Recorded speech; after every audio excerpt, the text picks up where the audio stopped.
Hello दोस्तों, फिर से स्वागत है आप सभी का आपके अपने YouTube platform the unique educators पर। दोस्तों, हम कोशिका के बारे में स्टडी कर रहे थे और कोशिका के बारे में हमने चर्चा की थी पिछले लेक्चर के अंदर, जिसमें हमने कोशिका के बारे में कुछ बेसिक जानकारियां देख ली थी और कोशिकाओं के बारे में स्टडी कर रहे थे। हम आज उसी लेक्चर को आगे बढ़ाने वाले हैं, लेकिन उससे पहले हमारे पिछले लेक्चर जो क्लास हुई थी उसको एक बार रिवाइज कर लेते हैं। हम कोशिका के बारे में चर्चा कर रहे थे।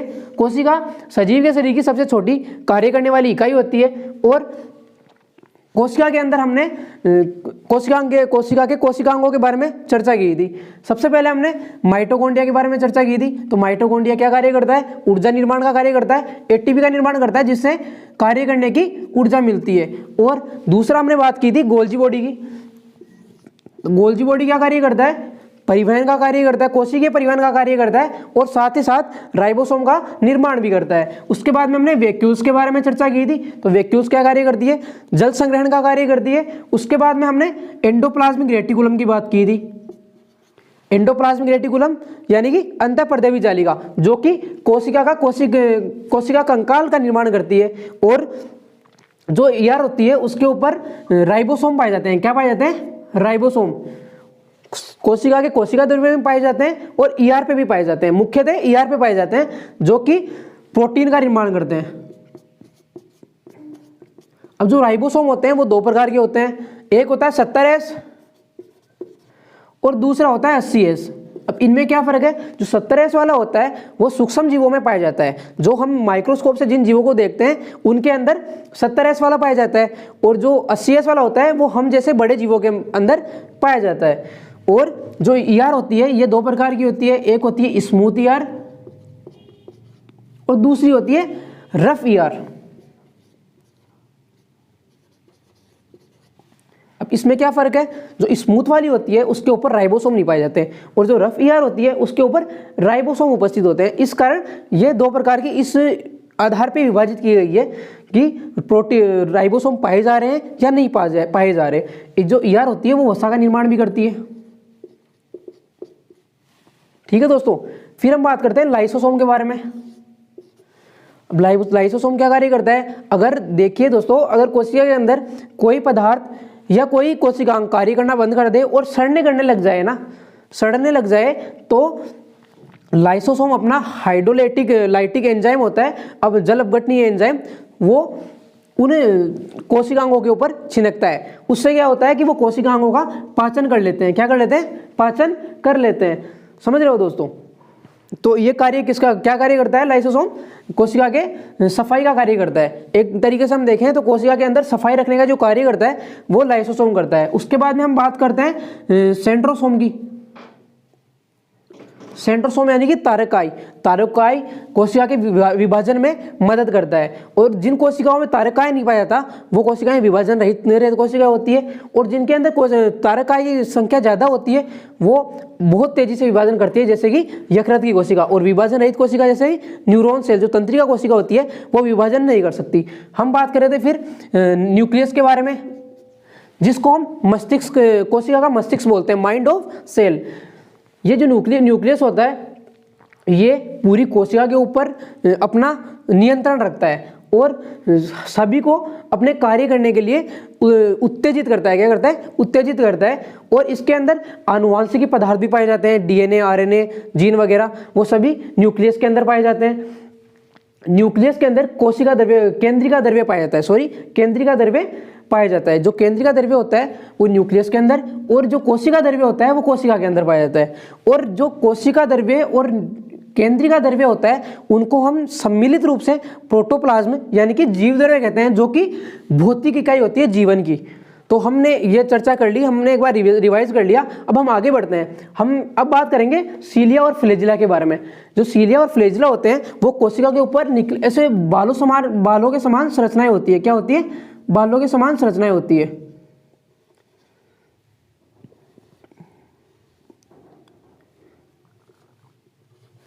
अब इसमें क्या फर्क है? कुछ सीलियाज होते हैं, जो कुछ संरचनाएं होती है वो लंबी होती है और कुछ जो होती है वो छोटी होती है। तो इसका यह है कि जो फ्लैजिला होते हैं वो लंबे होते हैं, जो लंबे बाल होते हैं, लंबी संरचनाएं होती है, वो फ्लैजिला होते हैं। क्या होते हैं? और जो छोटी संरचनाएं होती है उसको हम सीलिया बोलते हैं। समझ गए दोस्तों, ऐसा है सीलिया और फ्लैजिला का सिस्टम।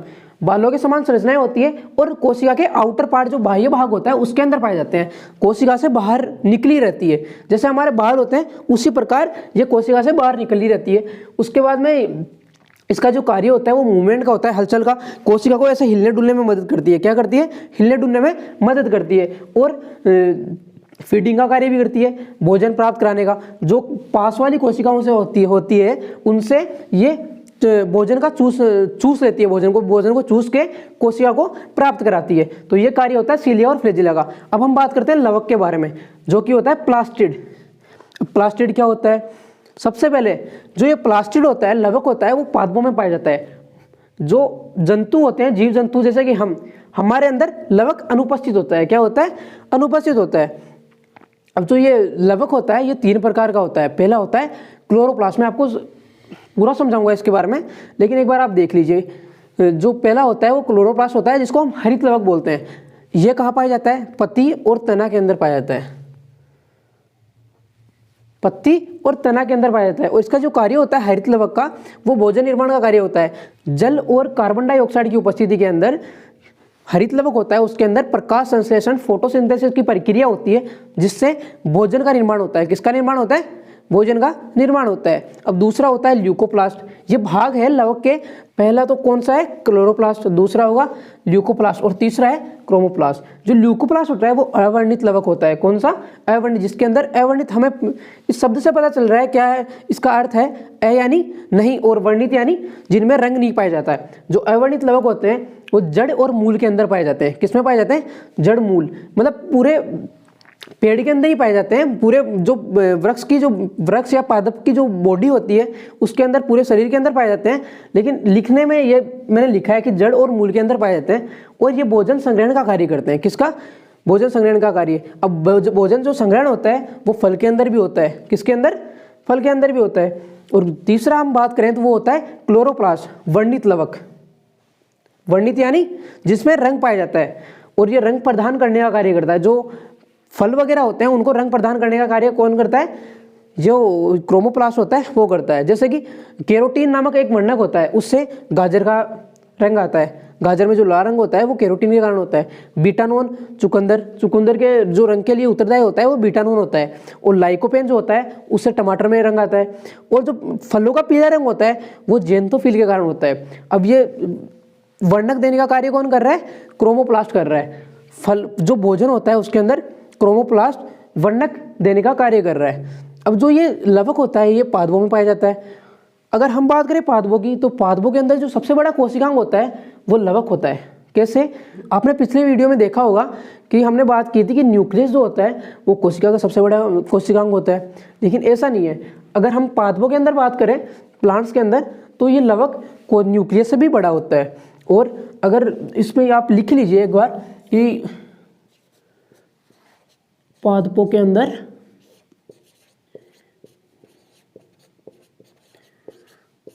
सबसे बड़ा कोशिकांग,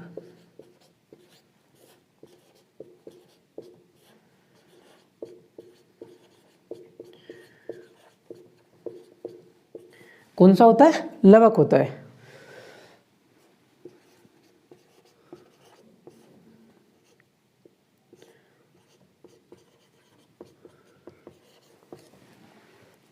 और अगर जंतुओं के अंदर हम बात करें,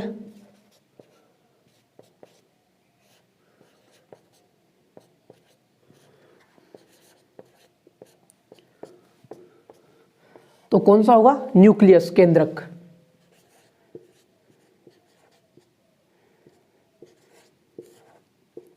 अब आप एक बार इसका स्क्रीनशॉट ले लीजिए, फिर हम आगे बढ़ते हैं। दोस्तों अब हम बात करते हैं क्रोमोसोम के बारे में। जो क्रोमोसोम होते हैं वो केंद्रक के अंदर उपस्थित होते हैं। मैंने भी आपको बताया था जो आनुवांशिक जो पदार्थ होते हैं वो न्यूक्लियस के अंदर, जो केंद्रक होता है अपना, उसके अंदर उपस्थित रहते हैं। ये गुणसूत्र भी क्रोमोसोम जो होते हैं वो भी केंद्र के अंदर उपस्थित होते हैं। अब ये जो क्रोमोसोम होता है वो जोड़े के अंदर पाया जाता है। अब ये दो क्रोमोसोम है जो जोड़े के अंदर उपस्थित होते हैं। वैसे हम बात करें तो इसके अंदर डीएनए, आरएनए और जीन पाए जाते हैं। और मानव के अंदर 46 गुणसूत्र पाए जाते हैं, 46 जो कि 23 जोड़ों में पाए जाते हैं। जैसे ये एक जोड़ा है। अब हम अगर इसकी सिंगल की बात करें कि ये एक गुणसूत्र कैसा है, तो इसकी जो आकृति होती है वो द्विकुंडलित सर्पिलाकार होती है। कैसी होती है? द्विकुंडलित सर्पिलाकार, ऐसे आकार का एक गुणसूत्र होता है। और ये जोड़े के अंदर है, ये 23 जोड़े होते हैं। मानव के अंदर हम अपनी बात कर रहे हैं। अब ये जो गुणसूत्र होते हैं ये पूरे मानव के शरीर का संचालन कर रहे हैं। मानव मतलब हम एग्जाम्पल के तौर पे बोल रहे हैं। वैसे जो सजीव होते हैं उनके जो शरीर का संचालन करते हैं वो गुणसूत्र ही करते हैं, जीनों द्वारा होता है। किसके द्वारा होता है? जीन। और जीन आरएनए और डीएनए के बने होते हैं। अब हम बात करें मेल और फीमेल, मनुष्य के अंदर एक लड़का और एक लड़की कैसे बनते हैं। मेल के अंदर 44+2 गुणसूत्र पाए जा रहे हैं और फीमेल के अंदर भी वही 44+2 पाए जा रहे हैं। ये जो 44 गुणसूत्र होते हैं वो बिल्कुल सेम होते हैं। यानी कि जो लड़का और एक लड़की है उनकी 90% जो संरचना होती है, शरीर की बॉडी की संरचना होती है, वो बिल्कुल सेम होती है। जैसे हम बात करें कि जो एक लड़का है उसकी किडनी खराब हो गई तो वो दूसरी किसी व्यक्ति या लड़की से अब किडनी ले सकता है, यानी कि ट्रांसप्लांट किया जा सकता है। अगर एक लड़के का हार्ट खराब हो गया, हार्ट काम करना बंद कर दिया, अब उसको हार्ट ट्रांसप्लांट कराना है, तो अगर हार्ट ट्रांसप्लांट जिंदे का नहीं होता, मरे हुए का होता है। जो व्यक्ति मर जाता है और उसका हार्ट अगर काम कर रहा है तो उससे हार्ट ट्रांसप्लांट किया जा सकता है, तो उस लड़की से हार्ट ट्रांसप्लांट कराया जा सकता है। तो 90% संरचना बिल्कुल सेम हो गई। लीवर भी डोनेट कराया जा सकता है एक दूसरे को, तो ये सब ठीक है। और जो ये दो गुणसूत्र हैं, जो बदलाव होते हैं, शारीरिक बदलाव होते हैं, वो इन दो के कारण होते हैं। अब ये कैसे? जो मेल होता है यानी कि जो लड़का है उसके अंदर X+Y गुणसूत्र पाए जाते हैं। ये दो, एक X पाया जाएगा और एक Y पाया जाएगा। हो गए 2 + 2 + 44, 46 हो गए। और जो फीमेल होती है, लड़की होती है, उसके अंदर 44+2 दो जो पाए जाते हैं वो X और X पाए जाते हैं। X और X 2 हो गए, तो ये 46 गुणसूत्र हो गए। अब जो ये दो गुणसूत्रों का जो अंतर आ रहा है वो जनन अंगों के आधार पर आ रहा है। हम एक लड़के और लड़की की पहचान सिर्फ जनन अंगों के आधार पर कर सकते हैं। तो ये हो गया अपना गुणसूत्र। इसको हम डिटेल्स हैं अलग से पढ़ेंगे, अलग से मैं एक वीडियो लेके आऊँगा जिसके अंदर हम अलग से गुणसूत्र के बारे में स्टडी करेंगे। अब आप एक बार इसका स्क्रीनशॉट ले लीजिए, फिर हम आगे बढ़ते हैं। अब हम जंतु कोशिका और पादप कोशिकाओं के अंदर अंतर देखेंगे। सबसे पहले हम बात करते हैं जंतु कोशिकाओं के बारे में। जंतु कोशिकाओं में और पादप कोशिकाओं में क्या डिफरेंट पाए जा रहे हैं। जो जंतु की जो कोशिका होती है वो छोटी होती है, गोल होती है, और वैक्यूल्स होते हैं जंतु कोशिकाओं में वो छोटे पाए जाते हैं। और सीलिया, फ्लैजिला पाई जाती है, जो भी मैंने बताई थी, बाल जैसी संरचना जो कोशिका के बाह्य भाग में पाई जा रही थी, आउटर पार्ट में। सीलिया, फ्लैजिला किस में पाई जाती है? सिर्फ जंतु सेल के अंदर पाई जा रही है, एनिमल सेल के अंदर। और जो लाइसोसोम होता है वो भी जंतु कोशिकाओं में पाया जाता है। और बात करें हम पादपों में, तो पादपों की जो कोशिका होती है वो बड़ी होती है, चौकोर होती है। चौकोर मतलब ऐसे, जबकि हमने अभी पिछले लेक्चर के अंदर देखा था तो वो हमने जंतु कोशिकाओं के बारे में देखा था, क्योंकि जंतु कोशिकाएं गोल होती है और वो जो पादप कोशिका होती है वो चौकोर होती है। वैक्यूल्स होती है, जो पादप कोशिकाओं की जो वैक्यूल्स होते हैं जल संग्रहण करने के लिए, वो बड़ी होती है। सेल वॉल पाई जाती है, प्लास्टिड लवक पाया जाता है और क्लोरोप्लास्ट भी पाया जाता है। अब हम बात करते हैं सिमिलरिटी की, जो पादप कोशिकाओं में पाया जा रहा है और जंतु कोशिकाओं में भी पाया जा रहा है। सबसे पहले हम बात करते हैं झिल्ली की। जो प्लाज्मा झिल्ली होती है वो जंतु कोशिकाओं में पाई जाती है और पादप कोशिकाओं में भी पाई जाती है। और दूसरी होती है माइटोकॉन्ड्रिया। एटीपी का निर्माण दोनों कोशिकाओं में होता है, ऊर्जा का निर्माण, ऊर्जा सबको दोनों को चाहिए, तो माइटोकॉन्ड्रिया भी पादप में भी पाई जाती है और जंतु कोशिकाओं में भी पाई जाती है। राइबोसोम भी दोनों में पाए जाते हैं, 80S प्रकार के पाए जाते हैं। और एंडोप्लाज्मिक रेटिकुलम जो होती है वो भी पाई जाती है, गोल्जी बॉडी पाया जाता है, केंद्रक भी पाया जाता है और तारकाय भी पाया जाता है। तो ये समानताएं हो गई पादप कोशिकाओं के अंदर और जंतु कोशिकाओं के अंदर। और ये वो पार्ट हो गए जो दोनों कोशिकाओं में अलग अलग है। जो पादप कोशिकाओं में ये चीज़ें पाई जा रही है वो जंतु कोशिकाओं में नहीं पाई जा रही है। जो जंतु कोशिकाओं में ये चीज़ें पाई जाती है वो पादप कोशिकाओं में अनुपस्थित है। और ये हो गई जो समान कोशिकांग होते हैं वो जंतु और पादप दोनों में पाए जा रहे हैं। वो झिल्ली हो गई, प्लाज्मा झिल्ली, mitochondria, ribosome, endoplasmic reticulum, Golgi body, केंद्रक, तारक। अब आप एक बार इसको नोट कर लीजिए, फिर हम आगे बढ़ते हैं। अब हम कोशिका के प्रकार के बारे में अध्ययन करते हैं। कोशिकाओं के प्रकार देखते हैं। एक होती है प्रोकैरियोटिक कोशिका, एक होती है यूकैरियोटिक कोशिका। जो हम पहले प्रोकैरियोटिक कोशिका के बारे में बात करेंगे। प्रोकैरियोटिक जो कोशिका होती है वो जीवन की आरंभिक कोशिकाएं मानी जाती है। मतलब जो सूक्ष्म जीव थे उनको, उनकी जो कोशिका होती है वो प्रोकैरियोटिक के अंदर रखी गई है, जिन्हें हम खुली आंखों से नहीं देख सकते, सूक्ष्मदर्शी के से ही देख सकते हैं। और ये अविकसित होती है। इनके अंदर सिर्फ केवल मुख्य मुख्य अंग कोशिकांग ही पाए जाते हैं। इसका एग्जाम्पल लें तो नील हरित शैवाल। और दूसरी होती है यूकैरियोटिक कोशिका, जिसकी जो विकसित जीव होते हैं उनके अंदर यूकैरियोटिक सेल्स पाई जाती है। यूकैरियोटिक सेल दो प्रकार की होती है, एक जंतु कोशिका और एक प्लांट सेल। इसके बारे में मैंने आपको पहले बता दिया है कि जंतु कोशिका और प्लांट कोशिका में क्या अंतर है और क्या समानताएं हैं। अब हम बात करेंगे प्रोकैरियोटिक और यूकैरियोटिक में समानता और अंतर के बारे में। आप एक बार इसको नोट कर लीजिए।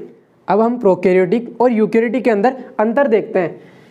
सबसे पहले हम बात करते हैं कोशिका के बारे में। कोशिका जो प्रोकैरियोटिक होते हैं उनके अंदर कोशिकाएं छोटी पाई जाती है और अविकसित होती है। दूसरा होता है नॉन एनवलप और न्यूक्लियस, यानी कि जो न्यूक्लियस के ऊपर केंद्रक जो होता है उसके ऊपर खोल नहीं पाया जाता। न्यूक्लियस बिखरा सा रहता है, कोशिका द्रव्य के अंदर बिखरा रहता है और आनुवंशिक द्रव्य भी बिखरा पड़ा रहता है कोशिका द्रव्य के अंदर। और श्वसन जीव द्रव्य से किया जाता है। और ये तो हम बाद में बात करते हैं जब समानता की बात करेंगे।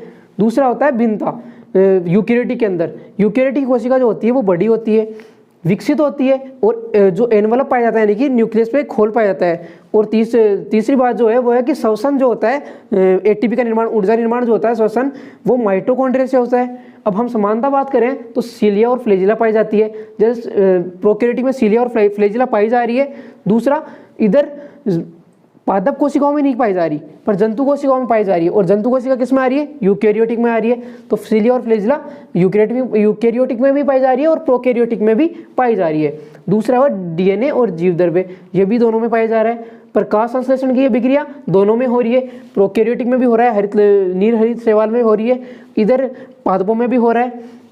झिल्ली, प्लाज्मा झिल्ली दोनों में पाई जाती है। कोशिका भित्ति दोनों के अंदर पाई जाती है। जो प्रोकैरियोटिक होते हैं उनके अंदर पेप्टिडोग्लाइकेन की पाई जाती है और यूकैरियोटिक कोशिकाओं के अंदर सेलुलोज की बनी होती है। यूकैरियोटिक में कौन सी में? जो पादप कोशिका होती है उनके अंदर कोशिका भित्ति पाई जाती है। और राइबोसोम जो होते हैं वो इस यूकैरियोटिक में 80 प्रकार के पाए जाते हैं, जबकि प्रोकैरियोटिक में 70 प्रकार के होते हैं। आई होप आपको सब समझ में आ गया होगा जितना हमने समझाया है। और ये जो कोशिका की हमने बेसिक जानकारी देखी है, इनसे ज़्यादा क्वेश्चन जो पुटअप होते हैं वो इन्हीं से होते हैं। अब इनका डिटेल्स में अध्ययन अलग क्लास के अंदर करेंगे, जिनके अंदर हम प्रोकैरियोटिक यूकैरियोटिक के बारे में बात करेंगे और जो विभाजन, कोशिका विभाजन के बारे में बात करेंगे। और कोशिकांग है, माइटोकॉन्ड्रिया वगैरह, गोल्जी बॉडी, इनका भी संक्षिप्त अध्ययन तो अभी हमने कर लिया और डिटेल से हम अध्ययन इनका अलग वीडियो, अलग लेक्चर के अंदर करेंगे। दोस्तों, अगर आपको ये टॉपिक अच्छे से समझ आया हो तो हमारी वीडियो को लाइक कीजिए, हमारी यूट्यूब चैनल को सब्सक्राइब कीजिए एंड जो आपके जो दोस्त हैं उन्हें भी ये वीडियो शेयर कीजिए, जिससे उन्हें भी कोई हेल्प मिल सके। चलिए दोस्तों, मिलते हैं अगली वीडियो के अंदर। तब तक के लिए बाय बाय, थैंक यू।